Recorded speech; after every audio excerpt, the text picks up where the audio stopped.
Aujourd'hui, on va parler d'un sujet qui fait débat, les produits sans gluten, entre ceux qui pensent que c'est meilleur pour la santé et ceux qui crient à l'arnaque marketing. Qui a raison? Spoiler, la vérité est plus complexe que tu ne le crois. Je vais te montrer pourquoi certains produits sans gluten sont en réalité moins sains que leur version classique et comment l'industrie agroalimentaire profite de cette tendance pour te vendre des aliments ultra transformés en les faisant passer pour sains.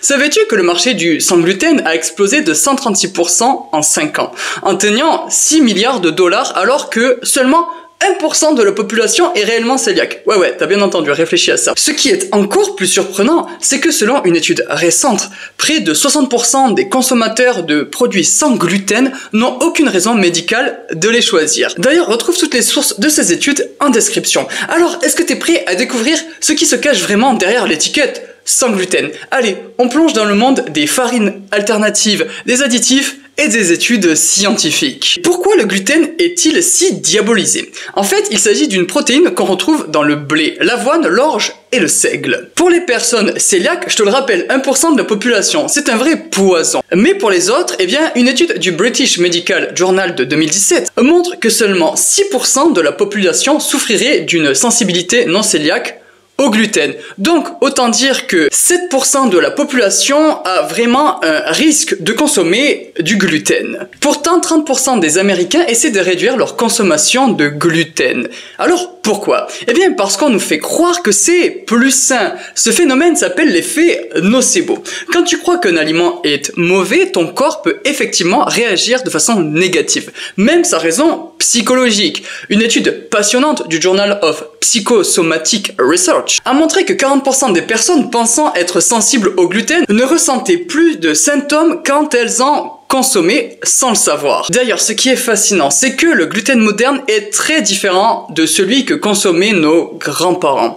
Les variétés de blé hybridé contiennent jusqu'à 40 fois plus de gluten qu'il y a 50 ans, ce qui pourrait expliquer en partie l'augmentation des sensibilités. Alors, entrons dans l'arnaque des produits sans gluten, parce que chez toi, tu penses peut-être que sans gluten est égal à plus sain. Eh bien, détrompe-toi. Une étude publiée en 2019 a analysé 654 produits sans gluten. Résultat, ils contenaient en moyenne 2 fois plus de sucre, 3 fois plus de gras et 4 fois moins de fibres que leurs équivalents normaux. Alors, pour compenser l'absence de gluten qui donne du moelleux et de l'élasticité, les industriels ajoutent des émulsifiants, des gommes et des amidons modifiés.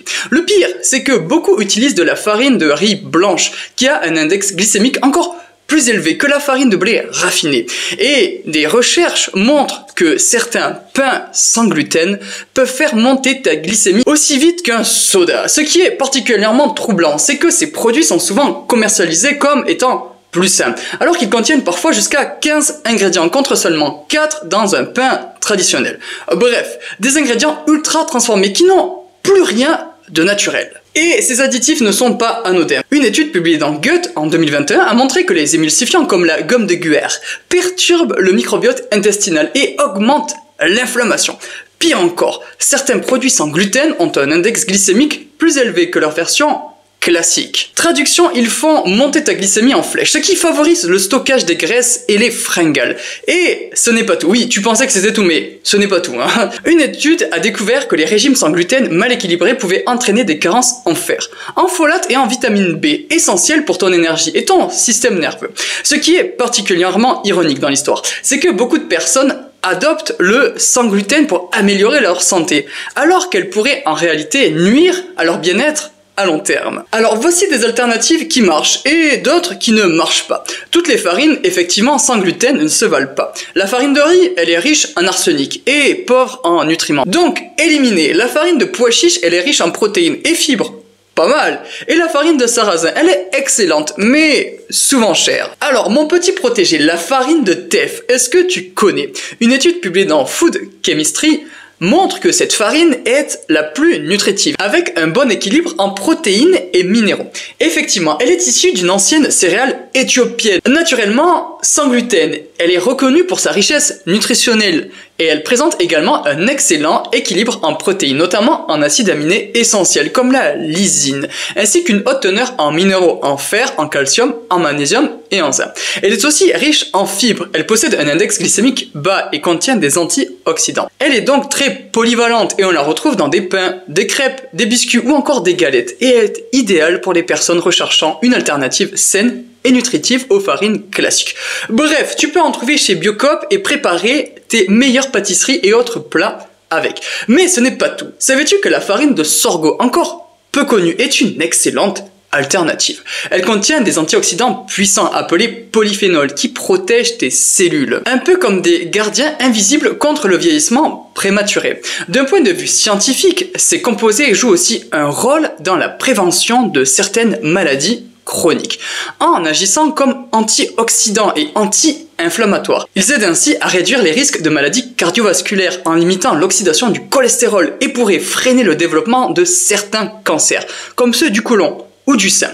En bonus, le sorgho a un index glycémique modéré et une bonne teneur en fibres, ce qui en fait un allié de choix pour l'équilibre glycémique et digestif à glisser dans des pains, des galettes et même des gâteaux sans modération. Et maintenant, si tu es un adepte de la pâtisserie, eh bien la combinaison farine de noix de coco plus farine d'amande donne des résultats étonnants avec un index glycémique très bas. Ce qui est intéressant, c'est que certaines de ces farines alternatives étaient utilisées traditionnellement dans diverses cultures avant d'être redécouvertes récemment pour leurs bienfaits nutritionnels. Alors, maintenant, on me le demande souvent, est-ce que le sans gluten fait maigrir? Eh bien, spoiler, non. Une étude scientifique a suivi 2 groupes, le mangeant normalement et l'autre sans gluten. Résultat, eh bien, aucune différence de poids après 6 mois.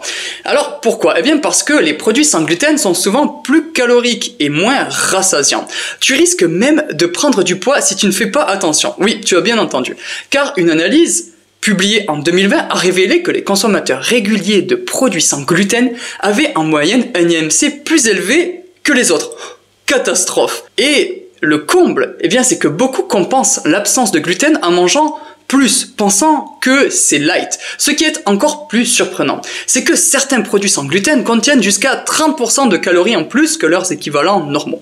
Notamment, eh bien, parce qu'on ajoute plus de matière grasse pour compenser la texture. Alors, après tout ce que je t'ai dit, eh bien, comment éviter tous ces petits pièges? Eh bien, si tu veux vraiment éviter le gluten, voici mes conseils. Privilégie les aliments naturellement sans gluten, comme le riz complet, le quinoa, la patate douce. Lis également les étiquettes et évite les listes d'ingrédients à rallonge. Fais aussi toi-même tes préparations avec des farines alternatives que je t'ai citées tout à l'heure. Puisque c'est bien connu, les personnes qui cuisinent elles-mêmes ont un régime globalement plus sain. Et ma petite astuce, quand tu vois amidon modifié ou gomme de xanthane dans la liste des ingrédients, eh bien repose directement le produit. Et si tu veux maintenant une alternative saine du pain, eh bien les galettes de sarrasin maison sont délicieuses et rapides à faire. Et ce qui est intéressant, c'est qu'en cuisinant toi-même, tu peux non seulement contrôler les ingrédients que tu mets dedans, mais aussi économiser jusqu'à 50% par rapport aux produits industriels sans gluten qui sont très chers. Alors, le gluten, on arrête ou pas? Eh bien, si tu n'es pas cœliaque ou sensible au gluten, il n'y a aucune raison de l'éviter. Une étude scientifique du Journal of the Academy of Nutrition and Dietetics confirme que, pour la majorité des gens, le gluten n'est pas nocif. Non, le vrai problème, c'est l'ultra-transformation des produits sans gluten. Alors, la solution, eh bien, manger vrai, cuisiner soi-même et ne surtout pas tomber dans le piège du marketing. Alors là, accroche-toi bien à ta chaise. Parce que, est-ce que tu savais que dans certains pays comme l'Italie, les produits sans gluten sont remboursés par la sécurité sociale pour les vrais cœliaques, mais que cette mesure a paradoxalement conduit à une explosion des produits ultra transformés sur le marché. Et ce qui est particulièrement révélateur, c'est que de nombreux diététiciens nutritionnistes comme moi constatent que leurs patients non cœliaques qui adoptent le sans gluten voient souvent leur santé digestive se détériorer à cause de la mauvaise qualité de ces produits très transformés. Alors, les produits sans gluten ne sont pas forcément meilleurs pour la santé, comme tu l'auras compris. Souvent, ils sont même pires que leur version classique. La clé, évite donc les pièges marketing et privilégie les aliments naturels. Et toi, si tu as déjà testé le sans gluten, partage-moi cette expérience en commentaire. Dis-moi si ça a été bénéfique pour toi ou au contraire délétère. Et si la vidéo t'a plu, eh bien, tu lâches un like, tu mets un commentaire, tout ça. Et puis moi, je vous fais plein de bisous et puis je vous dis à la prochaine.